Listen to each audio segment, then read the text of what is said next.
It's time for a quick sketch. I want to show you how I do quick sketches. Quick sketches are the first step in doing a painting or an illustration or a portrait or anything at all. And in my world, quick sketches were always usually charcoal. I also, of course, have done pencil. Pencil is good because you can erase it. Charcoal is kind of hard to erase, but it's nothing is in stone. The whole idea is to be loose. The whole idea is to go quickly. And so, real quick background before we get started. I used to sketch, quick sketch portraits, if you will. Not caricatures now, not with the funny big nose and the big teeth. I just tried to capture a person's likeness. And I did this in the resorts in around Disney. I did it in the resorts around Universal. I did it in some hotels in Ocala, and I don't even remember all the places we went to, but Robin and I would go together, and I would sit there and sketch. And my promise, that I say that a little bit reluctantly because I couldn't always accomplish it, my promise was to get it done in 15 minutes. Sometimes it took longer. The other thing I would say is that I didn't always get the likeness. I will say that I got it 90% of the time, but there was a good portion of that other 10% that wasn't quite right, but was almost right. And then there was that little percent in there that would be like, I didn't get it at all, which was always embarrassing. And I think probably I would always ask the person if they wanted to sit a little bit longer. Nowadays, you can take a picture with your camera, with your phone, and have the photo right there. You don't have to have it developed, processed, which means that a quick sketch at an amusement park or a fundraiser can go a lot quicker. Well, not quicker necessarily, but it can be a lot easier on the person who is being sketched because they can get on with their day. They can go to a ride or whatever they want to do. So that's what I want to show you today, how to do a quick sketch from a photograph. So let's get started. All right, so what you see here is a real-time recording of the sketch that I'm going to do. It's the screen from my iPad, and I did a real-time recording of it. So you don't see my hand here, you just see what I'm doing. It's a kind of a cool feature that you could use with the iPad just to record the screen.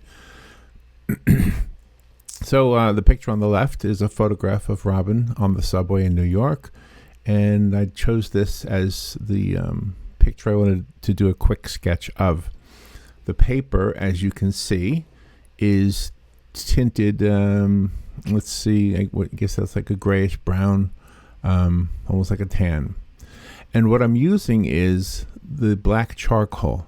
Now this is Procreate, so obviously it's not real charcoal, but it behaves exactly like real charcoal.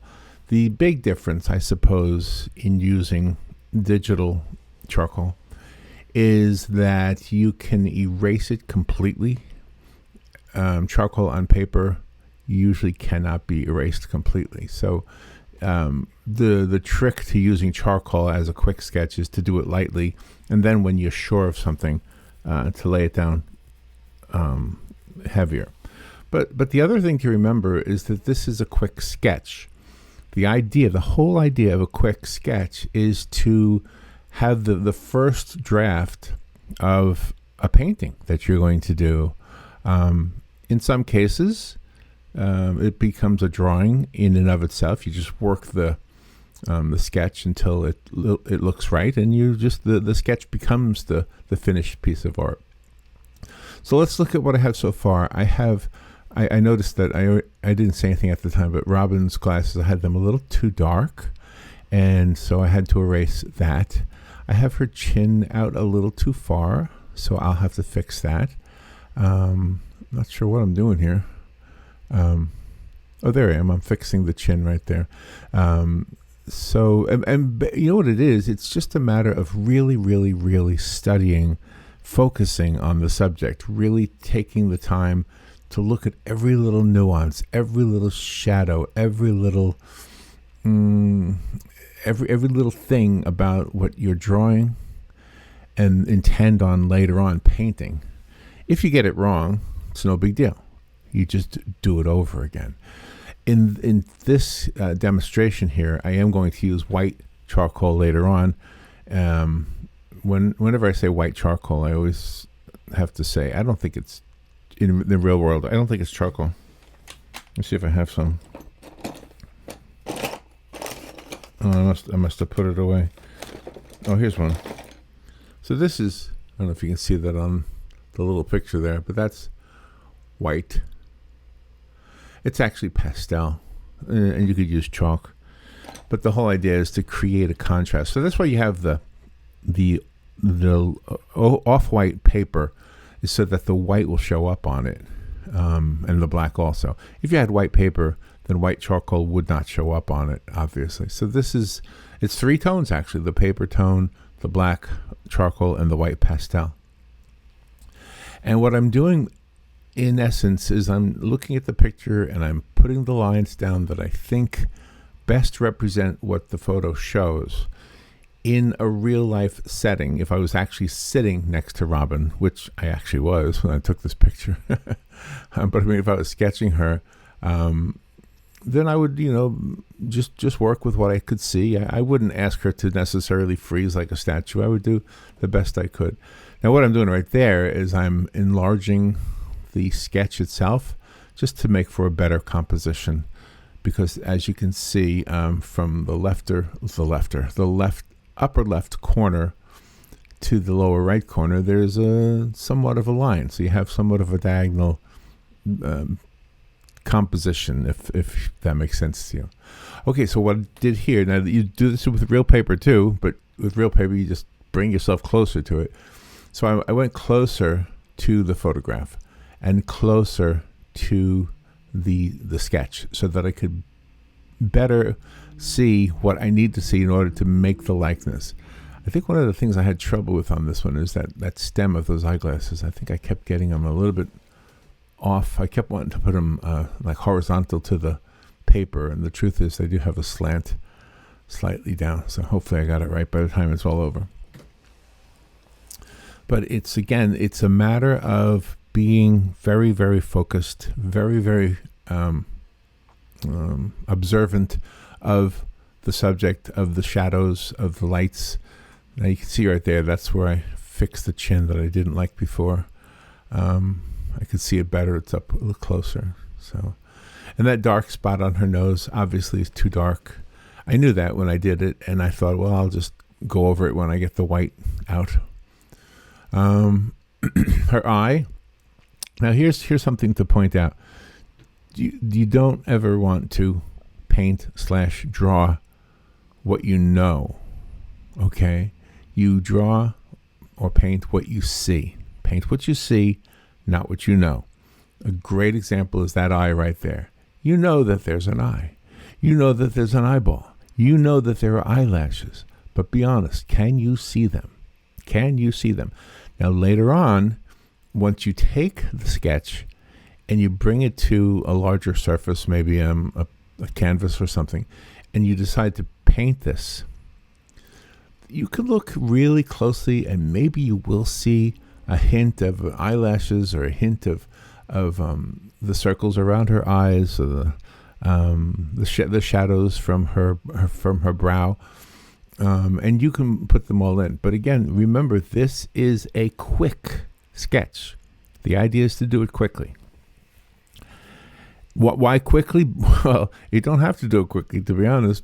Quickly is probably something that became necessary because I was doing theme parks, and those people want to get on their way. And I'll tell you what, it was a little harrowing. Robin had her hands full. She was the one who took care of the lines and made sure that nobody in line would not be sketched. So if I had 4 people in line, that's going to be an hour because it takes about 15 minutes. And so if we wanted to leave at, let's say, 7 or 8, whatever time we were going to leave, or 9 or 10, whatever, I'm just picking numbers at random, we would always stop with 4 people because that would be an hour. And I knew I'd have an hour. And those poor people had to wait an hour. That's why I said in the intro, that the photography options today, the fact that you can take a picture and look on your iPad or your phone as the reference photo. Okay. In this case, look what I'm doing. I'm using the iPad. I'm using a photo on the left to be the reference photo, and I'm studying it so that I can do this sketch of Robin on the subway. I feel like I was going to tell you something else. I don't know what it was right now. You might notice that a lot of the charcoal marks are scribbly. They're not exactly very precision cross-hatching. That's because I don't want them to be. I don't need them to be. I don't need to take the time. Again, if I was doing a children's book, which I use a lot of cross-hatching when I do children's illustrations, and then you are a lot more careful. You really pay attention to the cross-hatching and or the stippling, or what's the other word they use, pointillism. Yeah, you pay a lot more attention to that. But the point of this video, the point of this sketch, is to do a quickly done sketch, and hopefully help you to understand better what I do.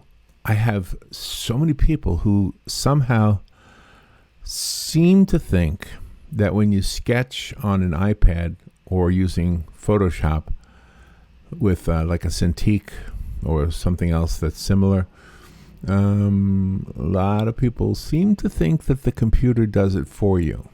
I know we live in a world where computers do a lot. I know we have something called artificial intelligence. I guess I might be able to use that as a tool. I don't know. Look at me. Do I look young? No. So I've been doing this a long time, and it's kind of hard to teach an old dog new tricks.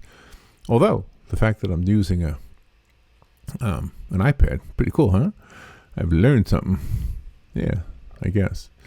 So let me see if I can explain what you're looking at on the picture here.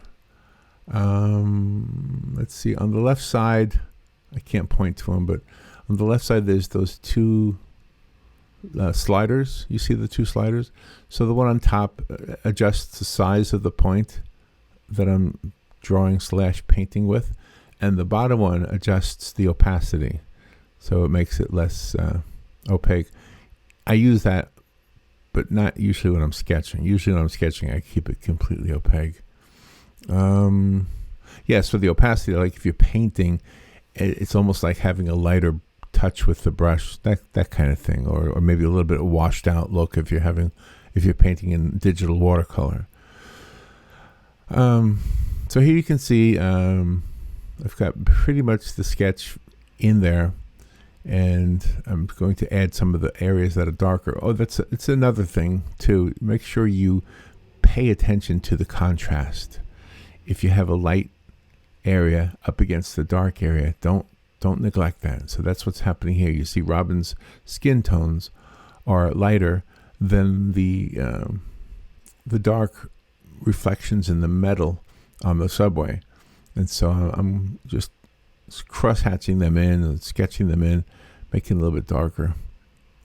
And also keep in mind that you're doing a composition, so the composition has to be balanced somewhat as well, both in a linear way as well as in a contrasting way, which is probably more true for black and white than anything else, but also in a contrasting way if it was color. One of the things I love about using color, whether it's digital or traditional, is the use and the interplaying of cool colors, the blues, the violets, and the warm colors, the oranges, the yellows, the reds. And you can play with that a lot and make a picture really, really jump out at people and really have an effect. So I love doing those things. In this particular one, it's just black and white. And you know what? I'll probably take this picture and make it into a full painting. So if you hang in there, we'll come back to another day. Maybe I'll have that one uploaded as well. So what I wanted to do is make this recording. I have a lot of questions, comments on social media. I'm not so sure how many people on Facebook go to my YouTube channel, so I'm going to put this up on both places, YouTube and Facebook. Just so, and again, this is boring to a lot of people. A lot of people don't care about all this stuff, but I'm doing this mostly for you guys and gals who are into art and especially into drawing, sketching. Let's see, maybe this is the point where I start to add the white. Yeah, could you see right there, I adjusted the size of the point. Yeah, see, I'm adjusting, there he goes. So I'm adding the white pastel now to Robin's nose, and it's a matter of focusing and seeing what's on there. You see how the light comes off of the front of her eyeglasses, and then how there's a bright area right under her eye, behind her eyeglasses. That's a cool thing to observe, and you can see the shadow from the eyeglass rim itself. So those are things to all pay attention to.